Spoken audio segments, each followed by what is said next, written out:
All right, let's talk about this. I actually think there are some interesting nuances with this. Is anyone dealing with computerized physician order entry in their departments right now? Did anyone go willingly, or were you dragged into the whole process? You went willingly, okay, and you're happy with that at this point? I think it has real advantage. We use it, we're a multi-hospital group, and we use it at a bunch of our sites. And you like your system? Yeah, well, we actually we use 3 different systems. Wow. Cerner system, T-system, and ProMed. So ProMed, T-system, and Cerner, and you guys like all of them. Yep. And so you guys are a great group, because I tell you, when I've heard comments about lots of systems and the concept, and even some of those you mentioned, a lot of docs are struggling with some of those systems. You must have had great implementation. But let's talk about some of the concepts behind this so we can decide, really, is this what we should be doing? What are the issues you should look for when you do have one of these systems either thrust on you or when you participate and want to have this done? Where did this come from? Well, in 1999, the Institute of Medicine released this report called To Err is Human. It's a big report, but if you take a look at it, it really brings up some very interesting issues. And one of the things that they brought up is very important that you can take away from it, that 98,000 U.S. hospitalized patients die per year because of medical error. He said that's more than motor vehicle crashes, breast cancer, and AIDS. And these are preventable deaths because of medical error. We participate in that error. The question I ask you, and when we're done with this, I want you to ask yourself, is computerized physician order entry the solution to these medical errors? Or will it create its own errors and create a whole new set of system problems and issues? And it very well may. Remember, what's interesting, almost every shred of data that's been used to say we need to do this is based on errors that we will prevent. If we do this, this system will prevent X number of errors. Not that when we did this, it prevented these errors and improved outcomes. And with any piece of research, whether it's an operational piece like this, or whether it's a clinical piece like with delivery of thrombolytics with stroke, we need to look at outcomes. Outcomes are the issues. Are patients doing better because of this? So what are the other issues with this? Remember, when you are told you're going to have an electronic health record or an ED emergency department information system, you're like, great, we get the tracking board. We've always wanted one of those. Well, okay, if you do that, we're going to do the order entry as well. Some hospitals are incorporating documentation systems with computerized physician order entry. How many of you enjoy documenting on the hospital system? On the ED information system? Do you love it? Or would you rather just pick up the dictaphone and be done with it? It would be easier. It would be easier if we just documented the way we used to. Now, because these items are oftentimes bundled in with a purchase, you're oftentimes forced to go with this process and say, well, you know, we wanted to do this whole system for the hospital. The vendor didn't really have an ED component, so they slapped it on the back end and you're going to use this. And that's created some problems as well. So the big issue is the driver for quality and patient safety is really with computerized physician order entry. The big drivers are cost reduction and patient safety. And with healthcare reform, this went to an absolute new level. Now we've maybe tapered off a little bit, but even as of this morning, Obama's setting up a new summit with all the stakeholders to try and get healthcare reform back on track. These processes are certainly integral to those initiatives. And so we're going to continue to hear about this. We even have consumer groups that are out there now trying to drive this. Everyone familiar with Leapfrog? It's our first question. What is the Leapfrog group and what are their goals?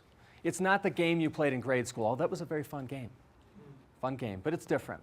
What this is a group that read the Institute of Medicine report in 1999 and was formed in 2000 to say, you know what? We take this very seriously. As a matter of fact, if you look at that report by the Institute of Medicine, they said that employers should apply market pressure to improve quality and safety in healthcare. So the Leapfrog group listened to that and said, let's do that. Let's get a consortium of those who purchase healthcare services and those who use healthcare services, consumers, and let's advocate for those people what we think is best for them. That's good if they think of the right things to do to make things better and to save costs. It's bad if momentum develops behind their efforts and they haven't selected the right things. They have momentum. You can decide whether you think they've selected the right initiatives. CPOE is one of those initiatives. They serve 37 million Americans in 50 states. There are certain organizations like Marriott, UPS, General Motors that are involved with this, and many hospital systems. You would be surprised. There are a lot of people that you would know very well who are involved with it. And what are their basic goals? Well, they say that they have these 4 leaps. And if you take these leaps, you will have huge improvements in quality. And if you take just the first three, they state that 57,000 lives could be saved, 3 million medical errors are avoided, and as much as $12 billion could be saved annually. Have you heard numbers like that before? Yes, if you just do these things, not leapfrog, they aren't going to do it. If you as the providers do the things we recommend, regardless of whether it impacts your workflow or your work environment or how you do your business, we will be able to save the system $12 billion. I don't believe that to be true, and we'll talk about the literature to say why it probably isn't. What's really interesting, and I want your input on this, they say if you look at our 4 leaps, they have to follow the following 4 criterion, or they don't make sense. And you tell me, thinking about computerized physician order entry, if that, being their first leap, meets these 4. Scientific evidence supports that their implementation would reduce preventable errors. Is there scientific evidence to support it? We'll hold that question. We're going to talk about it. It depends on how you read the data. Implementation in the healthcare industry is feasible and in a reasonable short time frame. Well, it depends on how you define feasible. At $500,000 for an ED information system, is that feasible? Sure, if somebody's willing to pay for it. With 18% upgrades every year for annual costs for maintaining your software, this is a huge business. People are making a lot of money in this business. I'm not so sure we're saving healthcare dollars in this business. All right, consumers can appreciate their value. Can a patient go in and realize, oh, well, this is an ED that actually has something that benefits me? Does the patient, the consumer, know that you have CPOE? They don't know that. So again, it doesn't meet one of those tenets. And health plans, the final one, health plans, purchasers, and or consumers can easily identify their presence or absence when assessing healthcare providers. So if they're going to go to a certain ED or a certain hospital, they can easily tell you have this type of system and it will benefit them. Do you think that's true? No, this is an internal working process. So they established their own tenets of what would make a good leap, and he said it doesn't matter. We're going with CPOE anyway. So it's a little bit interesting. So what are the 4 leaps? Again, the first one, computerized physician order entry. And they say if you want to meet their requirements, you have to assure that physicians enter at least 75% of the medication orders via computer system that includes prescribing error prevention software. Okay, why not 100%? I'm not sure why they stopped at 75%. Demonstrate that their inpatient CPOE system can alert physicians to at least 50% of the common prescribing errors, and you have to do this by testing with their special tool. All right, here's their tool. They send your hospital a bunch of cases that they know have medication errors in them. You plug them into your CPOE system, and you report back to them the errors that you found. If you didn't find the errors, you fail, and you don't get Leapfrog certification. All right, we'll go through the other 3 leaps real quickly. Evidence-based hospital referral. They want referrals to be based on quality data, outcomes data, as opposed to just a physician saying, well, I work here and I want my patients to go this direction. Number 3 is a good one. ICU physician staffing. They want ICUs to be staffed by intensivists. Anyone disagree with that? I think that makes perfect sense. It really does. That's probably the best of the 4. And then Leapfrog Safe Practices Score. They came up with a scorecard, and it's modeled after the National Quality Forum, NQF, endorsement of 34 recommended safe practices. Now, the first 3 leaps are 3 of those 34, and then they took another 17 of the remaining 31, and they built this scorecard. And so if you get the right score, then you're in Leapfrog's good group. Okay, so how is CPOE related to Leapfrog? It's their first tenet. It's their first leap. And they have said on the record, hey, listen, if you do this, this will reduce errors by 55% from 10.7 per 1,000 patient days to 4.9 based on articles that are out there, such as the one by David Bates, Brigham and Women's Hospital. They also said 70% reduction in antibiotic-related adverse drug events from David Clausen in Salt Lake City. They're taking other people's data and saying it must be absolutely true. You must do this. And now they're representing 34 million patients. People are listening. All right, you guys ready to get into the abstracts? I really can't go on without encouragement. So if you're ready, okay. As much as you're loving hearing about CPOE, I am loving talking about it. So I need a little back from you, okay? I'm still feeling a little bit wounded from the 45 people that walked out the door when they looked at the agenda. CPOE, oh great, I'm out of here. I have to deal with it all day and I hate it. Now I got to listen to it in here. But I appreciate you staying. All right, let's look at abstract number 1. Well, do hospital CPOE systems consistently decrease adverse drug events? What do you think? Do you really think they do? I don't know if we know the answer, but based on the literature that we're going to talk about, we can't say that that's actually the case. And keep in mind, too, we talk a lot about medication errors, but are medication errors synonymous with adverse drug events?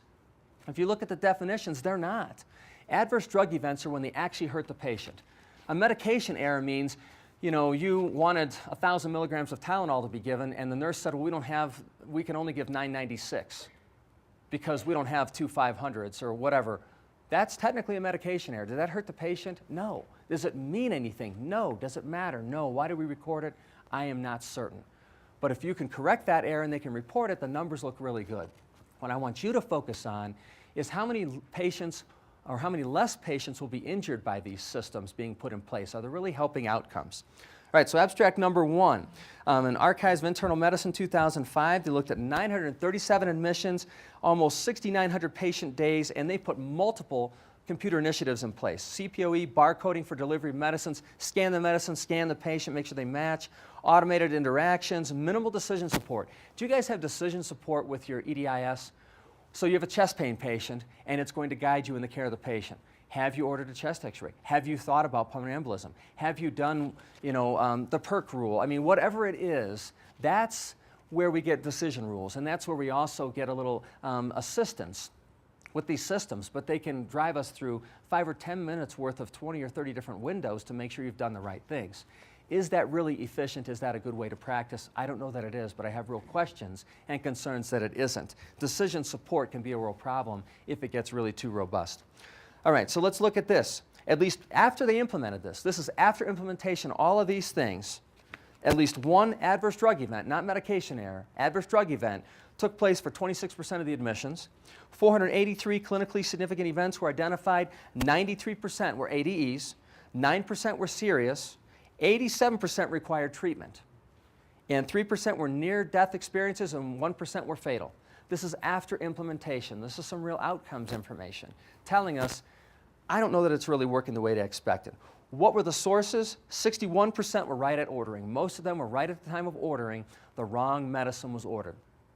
Good example, I'll give you a quick vignette. As a risk manager with our group, I deal with a lot of these issues as well.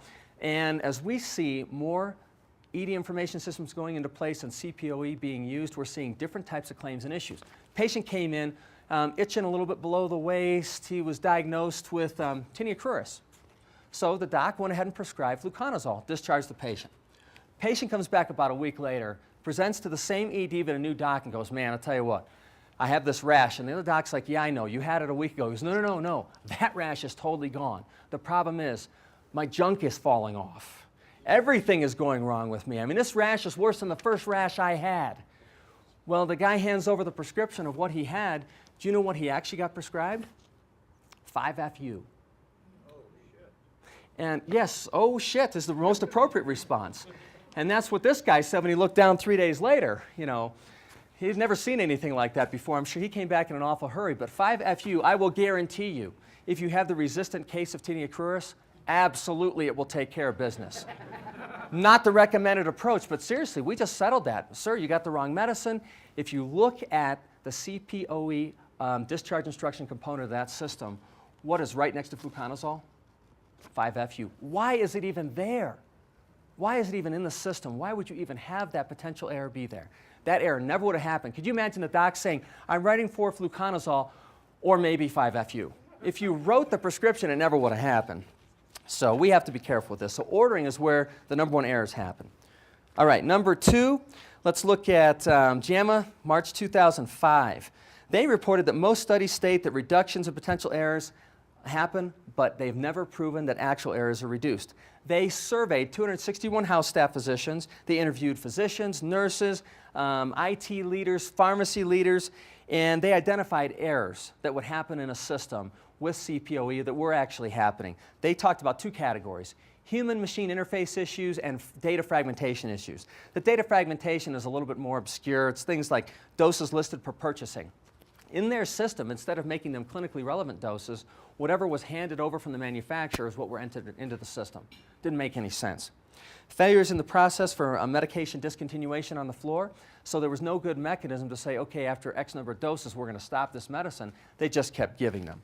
And there were duplicative or conflicting orders due to systems not communicating. How many times have you heard that? You implement the system, but it is not communicating with your legacy system in the hospital, and you have all kinds of issues that way. All right, the human-machine interface issues are much more related to what we do. Selecting the wrong patient. Anyone go down a drop-down menu and select the wrong patient? Have you ever printed out a set of discharge instructions? You absolutely know you clicked on the right patient or printed out somebody else.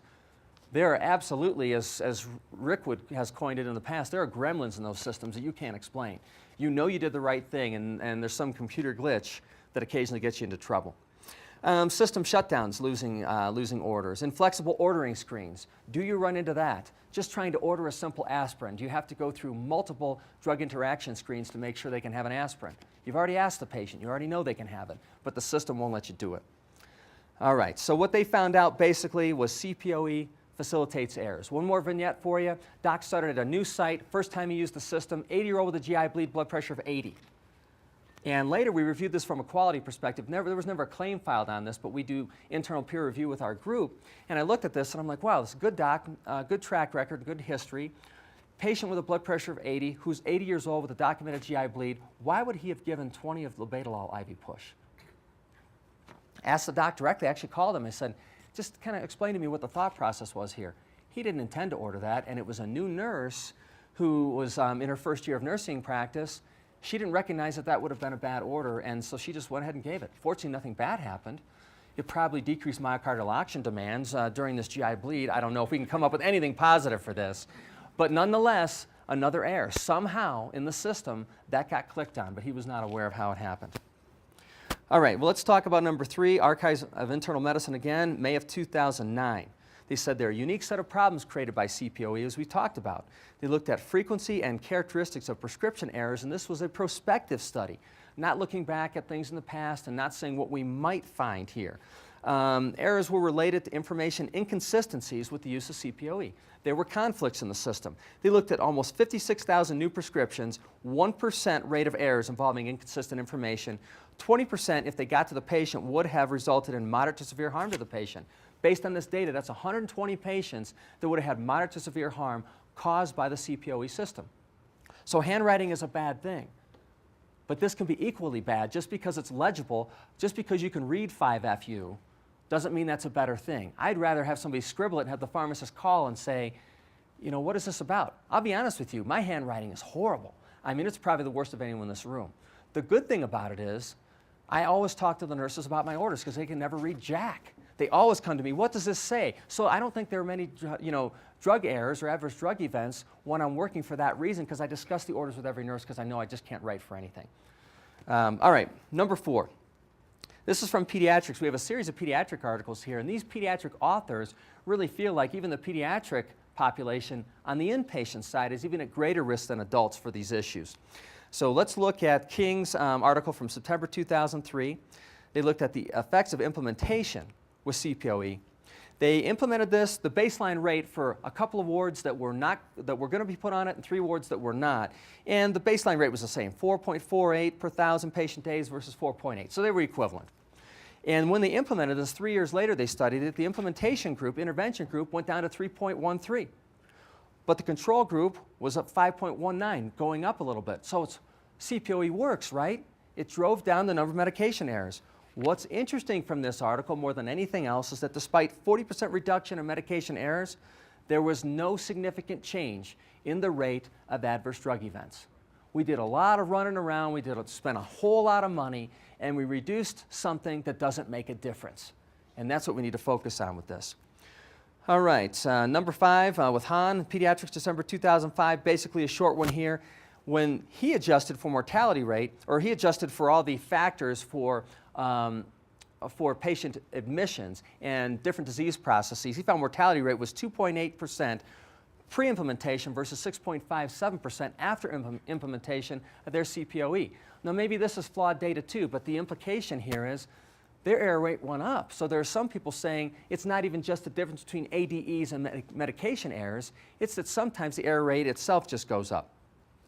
Number 6, Walsh, November 2006, looked at 6,900 medication orders and 352 patients. 104 medication errors were identified. Interestingly enough, none of those errors came from the 24 that were handwritten. They all came from the computer. So handwriting things is not necessarily the best plan. I'm not sure electronics is fixing it. All right, and number 7, This is also from Walsh, Pediatrics, March 2008. He reports that most systems report reduction in non-intercepted errors by 55%. Isn't that what we really want? The ones we're already intercepting, we've got those. But the non-intercepted errors, the ones we didn't know happened before they got to the patient, those are the important ones. We want to identify those. So he looked at this. And they implemented a system to do this. Has anyone heard this, a Sunrise Clinical Manager? They also call it Eclipsis. Apparently it's a popular system. I've never heard about it. You guys aren't raising your hand. Anyway, they looked at 627 pediatric hospitalizations, over 3,200 patient days, over 12,000 medication orders. The rate before, 32 per 1,000 patient days. Rate after, 21.6. It went down. But again, look at the patients that were injured. The patients that were injured pre, 7.9 per 1,000 versus 6.5 per 1,000 post. There is no statistical difference there. The patients that were injured were not impacted based on implementation of this system. All right, number 8 for you. We're getting there, guys. Hang in there. And this one's back from Bates back in '99. And he is very positive about this, and back in '99 was specifically positive with this article. They compared handwriting versus just putting in a basic CPOE system versus adding in drug allergy prompting, plus adding in potassium ordering sets to make sure they were done properly with drug intervention surveillance. So they took all these different steps and found when they added these steps, it was miraculous. All these things would have prevented a huge number of errors. Again, this is one of those studies that says if we implement it this way, all these errors will be prevented. They said there's a decreased rate of non-missed dose medication errors by more than 80%. That may be true, but when we look at the subsequent studies that we've just talked about, when we try to apply that to patient outcomes, it doesn't make sense. We're not identifying the right kind of errors. We're not saving injuries to the patient. All right, our next question. What are some of the unintended consequences of CPOE implementation? Well, we know a lot of it is ergonomics. Can you work easier by ordering it, putting it at the unit clerk's desk, and walking away and seeing another patient, or is it easier for you to do all the data entry? It changes things. I think some people have different opinions, but I think the majority of docs feel they have to spend more time when they have to be the data entry person. It is amazing to me that the hospital feels that it's a valuable thing to do to use somebody who's compensated anywhere between $100 to $150 an hour or so to do data entry. Your most valuable resource in the ED that should be seeing patients is stuck behind a computer, and that's probably not the best plan. And there are some unintended consequences. Many of these looked at disruption of workflow, substantial increase in workload. You're answering unhelpful hints and prompts. Are you guys dealing with those type of things? Every time you have to clear a screen, it's one more click that you just shouldn't have to deal with. You look at Campbell, abstracts 9 and 10, this is exactly what he talks about. And the big thing is he looked at 390 hours of observation and 324 adverse and unintended consequences, and it's reported that 19.8% of such consequences were from extra work. Do you need extra work right now? Are you looking for extra work in the department? Now, you've got enough patients to keep you busy. 17.6 were due to workflow, so workflow issues, and the 10.1% were due to negatively impacting communication patterns, whether it be electronic or verbal. It disrupted communication, which is a bad thing. Electronics are great, but we know they speed the process of everything also. When you speed the process, you're less likely to intercept an error before it's actually implemented. That's what I was talking about with handwritten orders. If your handwriting's that bad, someone will ask you, the process is slowed down a bit. When it's moving at lightning speed with electronics, if there's an error, it's probably going to get implemented. All right, does posting test charges on CPOE systems help docs to reduce cost in ordering tests? Would it help you if every time you ordered a test, they put the cost of the test right on the screen? Absolutely. I think it would help. It wouldn't help you. You would just order the same stuff. Well, you've been doing this for how many years? Over 30 years. You don't need a computer to tell you what the right tests are. I admire that. But ain't there a lot of docs out there who are not aware? That may be a mistaken notion by this doctor, because did you know that if you order a BMP plus an LFT, that's $200 cheaper than ordering a CMP. Did you know that, doctor? Absolutely. He's reporting that you order the BMP and LFTs is cheaper than ordering the CMP. And it depends, we could get into a lengthy discussion about cost versus charge, and depending on what your hospital is charging as well. But you're right. If you go home and ask your lab what they charge for certain things, it is amazing. It is amazing what they charge. And you can certainly cut costs that way. But you look at abstracts 11 and 12, and they found that, yeah, if you prompted it, most physicians looked at it and said, wow, I think I don't need that test. I'm really going to have them charge that amount of money. And you look at the first abstract, you look at 121 academic primary care physicians, they reduced ordering by 14.3% and cost by 12.9%. The problem is that was during a 19-week study period and, or 26-week study period, but after that they looked at how long it was maintained for 19 weeks later, and it reduced to 7.7% reduction. So you have to continually keep this in front of people to make sure that it's impacting them if you want this to be important. What's interesting, you look at the second abstract from Bates, and of course he's very positive for CPOE. He said, you know, there really wasn't a difference. He demonstrated 4.5% reduction in the mean number of tests ordered and only 4.2% reduction in charges. There was no statistical difference there. It's not valid. Well, in bench research, I would say he's right. But if you reduce tests by 4.5% and charges by 4.2%, somebody got charged 4.2% less dollars. It actually does make a difference. 4.2% less money was spent during that intervention period. So I don't care about the stats. It worked. And so it's something to consider. And I think us as physicians are a little cost conscious, and we do want to do a good job, get to the right answer quicker with less cost, but we don't have all the data that we need. All right, what are some of the issues related to CPOE that are still under debate? Just quickly, there's this group from the Department of Medical Informatics and Clinical Epidemiology of Oregon Health and Sciences University called the POETS Group, Physician Order Entry Team. These are not the people you want to party with. I mean, this is their lifeblood right here. This is what they love. They assess implementation issues with CPOE. What's good that they've done for all of us is they've identified a laundry list of things that are still open for debate. Where with other issues that have kind of, the ship has sailed on these things, these people put on the brakes. So they're apparently not driving Toyotas.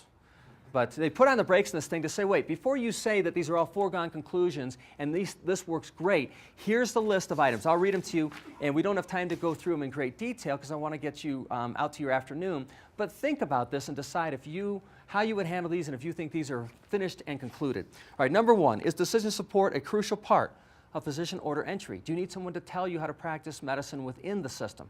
Maybe not. How specific should the goals be? Should we have very specific goals to say, this system needs to reduce adverse drug events and improve patient outcomes by this amount, or we shouldn't be buying it? Maybe that's what we need to do. Should you make responding to alerts mandatory, or can you just X them out? Wouldn't it be nice if we could just be a little passive-aggressive? I refuse to keep answering the aspirin question. That's a question these people are asking. Are escape mechanisms for avoiding CPOE necessary? Maybe there are some times in some patients with multiple medications or some other issue where you need to say, listen, I just need to go to a different system. This system will not allow me to advance anywhere and take care of the patient properly. Do you give the clinicians what they say they want or what you think they want? Right now, we're getting what they say we need and what they think we want, correct? Even the guys who like it. I mean, how many of you were asked in development, what would make this easier for you? Not many of us. Here, your hospital's going to purchase this. I really, really hope you like it, because if you don't, you really, really need to learn to like it. And that's a bad process. What happens when legacy systems need to be replaced? I don't know. Good question. Can you implement CPOE in isolation, or does it have to be with other systems? Well, can you just do it standalone, or does it have to interface with all the other hospital systems? It'd be ideal if it would, but if we're waiting for that, it may never happen. What are the easy wins for a new installation? That's a great question. If you could do these 3 things for emergency physicians, we could live with the rest of it. Have they ever asked us that question? I've never been asked that question. We've usually been told this is what's going to happen. What part of CPOE should be under local modification or control? Should you be able to edit out 5FU in your discharge instructions? You should be able to edit that out and have control of all those databases. Are you sick and tired of your discharge instructions every time, no matter who it is, having to delete some standard pregnancy-related comment in every prescription when you're prescribing for a male patient? I mean, there are weird things, quirky things like that in the systems you discover when you start to work with them that you should be able to edit at those sites. All right, final question.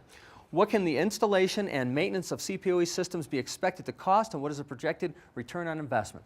Well, here's the cost, and those of you who've been involved with implementation, you know they're pricey.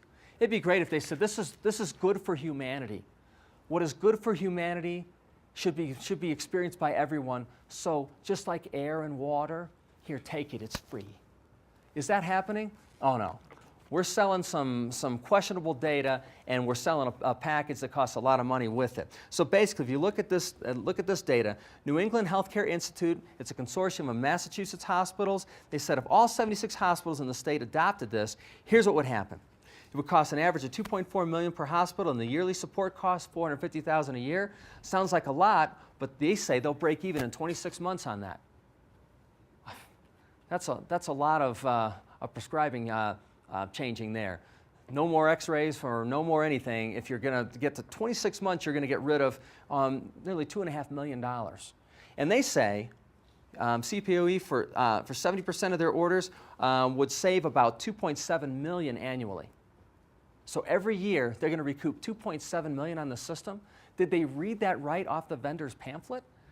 I mean, I don't believe that data, and I don't know if you do. But that's what we're discussing in healthcare right now, that CPOE doesn't cost anything because when you implement it, we will have so much return on investment, and the patients will be cared for in a safer environment, so it's a no-brainer. It does cost money. It doesn't necessarily give us a return on investment, and I don't know, based on the literature, that we're really impacting what we need to and making things safer for patients. Thanks a lot, guys. I'll see you this afternoon.